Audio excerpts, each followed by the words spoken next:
안녕하세요. 토목일반 전주공업고등학교 교사 최하나입니다. 지난 시간까지 1단원의 국토종합계획에 대해서 알아보았는데요. 이 국토에 대한 계획이 마치고 나면 이 국토종합계획을 거스르지 않는 범위 안에서 도시에 대한 계획을 하곤 합니다. 그래서 두 번째 단원은 도시계획에 대한 내용인데요. 첫 번째 시간은 도시에 대한 이야기를 해보고자 합니다. 이번 시간 주제 사람을 담는 공간 도시입니다.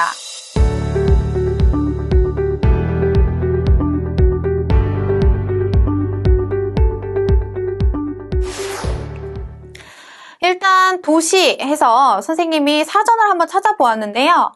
도시란 도읍도 그리고 저자시라는 단어를 합쳐서 도시라고 부른다고 합니다.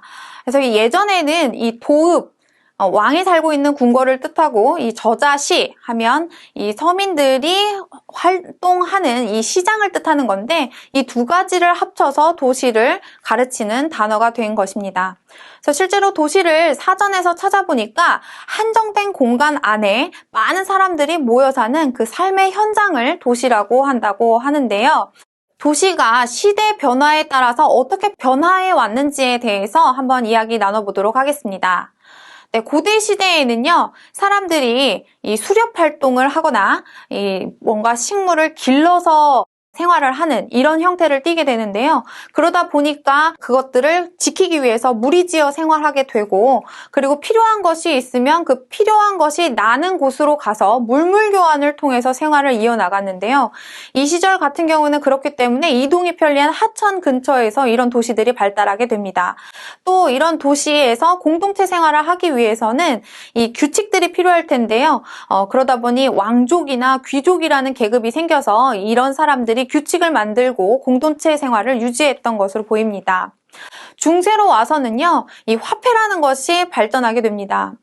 이 화폐라는 것이 만들어지고 나면 이 물건과 물물 교환하지 않고 이 화폐와 교환하게 되는데요. 그러다 보니까 물건이 나는 생산지로 가지 않고 시장이라는 한 곳에 모여서 모든 물건을 교환할 수 있는 이런 시대가 되는 것이죠. 그러다 보니까 상공업이라는 것이 발전하기 시작합니다.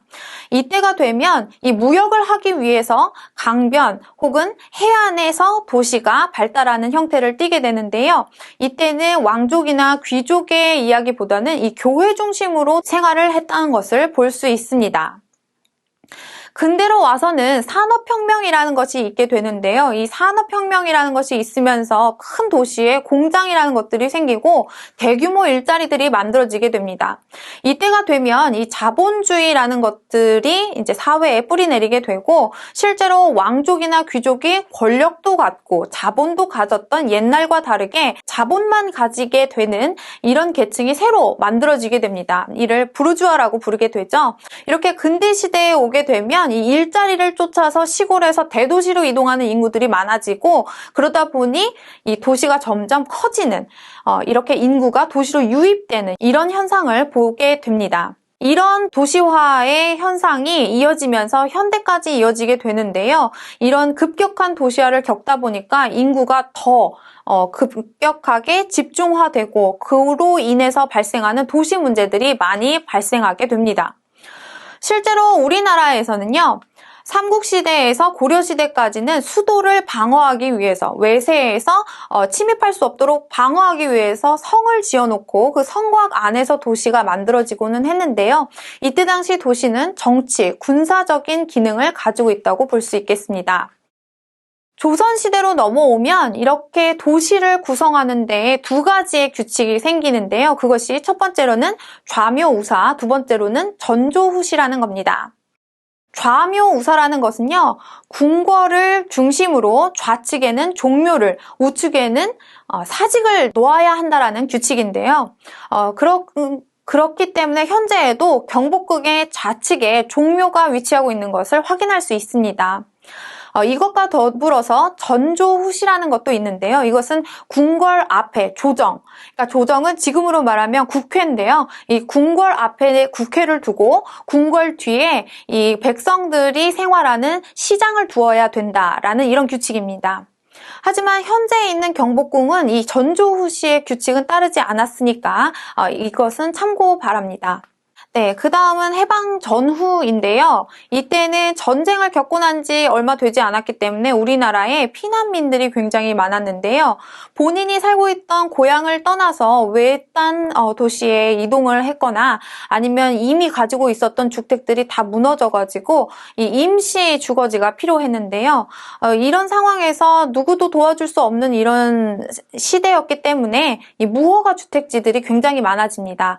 일명 판자촌이라고 불리는 건데요. 이런 임시 주거지들이 많아지다 보니까 도시 환경들이 굉장히 악화되고 그에 따른 기반 시설들도 제대로 보급이 되지 못했습니다. 60년대 이후부터 국토종합계획 혹은 경제개발 5개년 계획들을 통해서 급속도로 경제가 성장하면서 많은 산업단지들이 많이 개발되게 되고 인구들이 수도권으로 집중하게 되는 현재까지 이르게 됩니다. 우리나라의 도시가 어떻게 변해왔는지까지 함께 살펴보았는데요. 이제는 도시가 무엇으로 구성되어 있는지에 대해서 이야기해보고자 합니다. 도시는 일단 시민이 있어야 합니다. 시민이 있어야 하고 두 번째로는 시민들이 활동을 해야 합니다. 그래서 이 시민과 활동 그리고 활동을 하면서 필요한 토지 혹은 시설이 이 도시를 이루는 세 가지의 구성 요소가 되겠습니다. 도시라고 하면 이 시골과 반대 개념이 될 수 있겠는데요. 이 도시의 특징들을 살펴보면 일단 첫 번째로는 인구가 굉장히 많아야 합니다.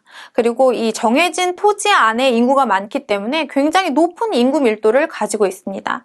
그리고 두 번째로는요. 2차, 3차 산업에 종사하는 종사자 수가 굉장히 많은데요. 2차, 3차 산업이라고 하면 이 기존의 농촌에서 가지고 있던 1차 산업, 그러니까 식물을 재배해서 얻거나 물고기를 잡아서 얻거나 이렇게 물건을 얻는 산업들을 1차 산업이라고 하고 이렇게 얻어진 생산물을 가공하는 것을 2차, 그리고 그 가공된 물건을 배송해 주거나 판매하는 것을 3차 산업이라고 하는 겁니다.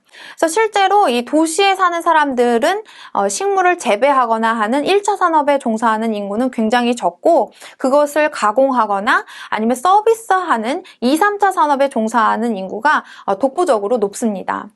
세 번째로는요, 이 시골에서 각자 살고 있다가 이 수도권으로 모인 형태가 도시이기 때문에 굉장히 여러 군데서 온 사람들이 모여있는 공간입니다. 그렇기 때문에 사람과 사람과의 굉장히 다른 개성을 가지고 있는 이질성이 크고요.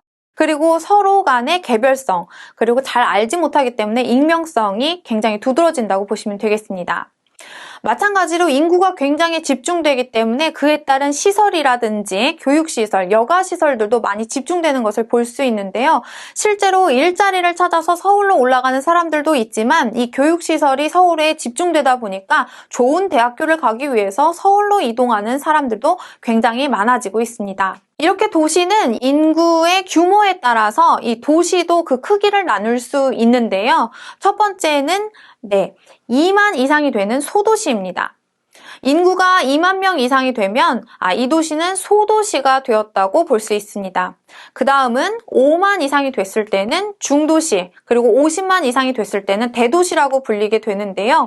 200만 정도가 넘었을 때는 거대 도시라고 불리게 됩니다. 그리고 실제로 이런 거대 도시와 거대 도시가 서로의 규모를 키우다 보면 이 거대 도시와 거대 도시가 서로 붙는 경우가 생기는데요. 이렇게 붙어서 함께 커지면서 양쪽에 있던 도심이 합쳐지게 되면 이것은 초거대 도시라는 단어로 불리게 됩니다.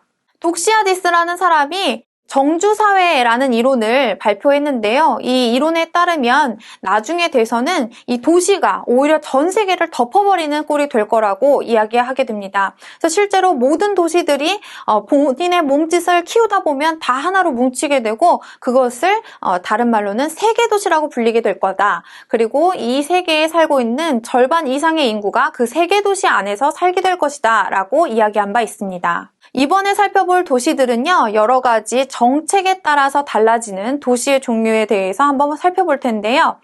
지금 화면에 6가지 도시들이 보이실 겁니다. 침상도시, 전원도시, 신도시, 공업도시, 관광도시, 연합도시 이런 것들이 있는데요.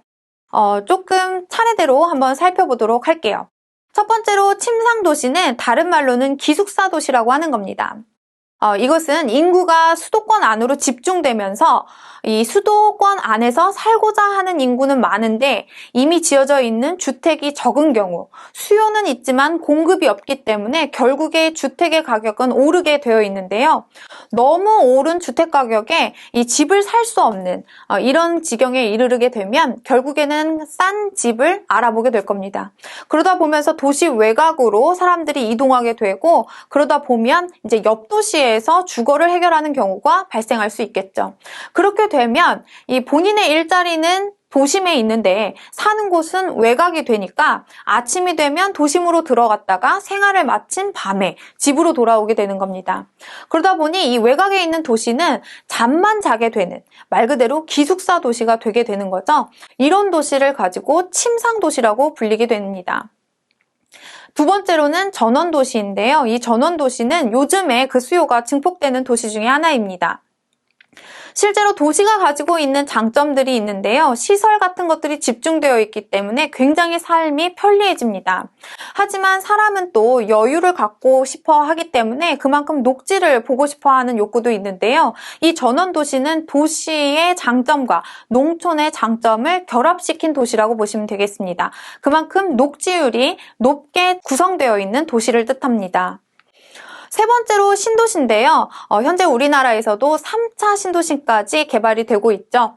네, 신도시는 서울에 집중되고 있는 인구를 분산하고자 했던 적극적인 정책 중에 하나입니다. 그래서 실제로 1차 신도시에서는요, 이 도시 안에서 주택을 얻지 못하는 사람들에게 값싼 주택을 제공하는 전제하에 이 주변 도시들을 개발하고자 했는데요. 실제로 주택만 개발되고 일자리는 없이 개발되는 도시 덕분에 이 앞서 말씀드렸던 침상도시로 전락해버리는 여러 신도시들이 있었습니다. 그래서 그 뒤에 이어서 나오는 2차, 3차 같은 경우에는 정주 환경에 일자리도 함께 정책 방향에 포함된 것을 확인하실 수 있습니다. 네 번째로 공업도시인데요. 이제 지역 안에 공업 단지가 있는 경우를 뜻합니다. 실제로 어떤 주력 공업단지가 조성되어 있어서 그 조성되어 있는 공업단지에 다니는 사람들이 그 지역 경제를 활성화시키는 도시들을 이야기하는데요. 보통은 부산이라든지 울산, 여수의 화학단지 혹은 제철소 이런 것들이 있는 도시들을 뜻하는 거겠죠. 다섯 번째는 관광도시입니다. 사람들이 많이 놀러 오게 되고 그렇게 유입되는 사람들에게 이런 지역 경제가 활성화되는 이런 도시를 이야기하는데요. 어떤 것들이 있을까요? 우리나라에서는 제주도가 가장 대표적인 관광도시가 아닐까요? 네, 그 다음 여섯 번째는 연합도시입니다. 이 연합도시는요, 이 여러 개의 도시가 함께 도시의 생태계를 이루어 나가는 것을 연합도시라고 하는데요. 우리나라에서는 서울, 부천, 인천이 연합도시의 하나의 종류가 되겠습니다. 인천, 부천, 서울은 이 지리적으로 서로 붙어 있는데요. 이 도시들이 점점 커지면서 도심의 경계가 없이 서로 붙어버린 경우를 이야기합니다. 이렇게 여러 개의 도시가 커지면서 서로 경계가 무너지는 경우를 연합도시라고 불리게 됩니다. 이렇게 도시가 소규모에서 대규모로 점점 도시가 되어가는 과정을 도시화라고도 하는데요. 이 도시화에는 단계별로 과정이 조금 있습니다.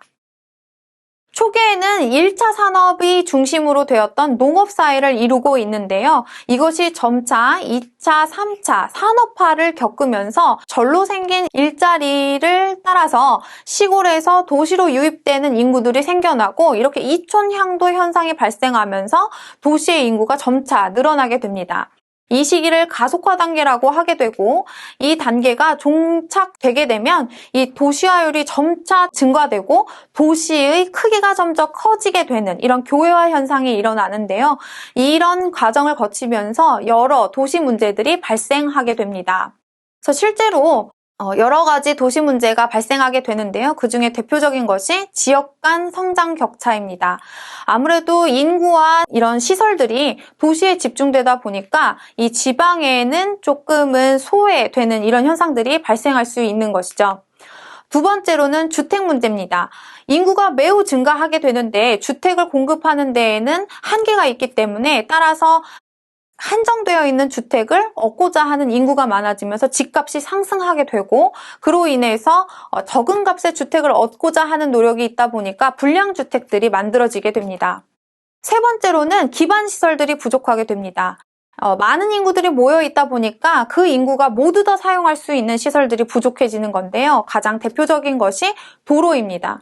그러다 보니 자동차는 굉장히 많아지는데 도로는 좁거나 적기 때문에 많은 교통 혼잡이 예상되게 되겠죠. 그것 말고도 주차장이 없어서 주차난을 겪어 도로 이면에 주정차하는 이런 현상들도 발생하게 되죠. 마찬가지로 사람들이 많이 모여있기 때문에 그로 인해서 발생하는 환경오염들도 있을 수 있겠습니다. 사람들이 많이 있다 보니까 그만큼 물도 많이 오염될 수 있고 대기도 많이 오염될 수 있기 때문에 그런 제반의 문제들이 생겨나게 되는 것이죠. 네, 오늘은 도시에 대한 내용들을 함께 공부해 보았습니다. 도시에 대해서 좀 많은 내용들을 알게 되셨나요? 마지막에 살펴보셨던 그런 도시 문제들을 발생하지 않게끔 도시계획을 잘 하는 것이 중요한데요. 다음 시간에는 저런 도시 문제들을 발생하지 않게 도시계획을 어떻게 세우는 것인지에 대해서 함께 공부할 예정입니다. 지금까지 고생 많으셨습니다. 감사합니다.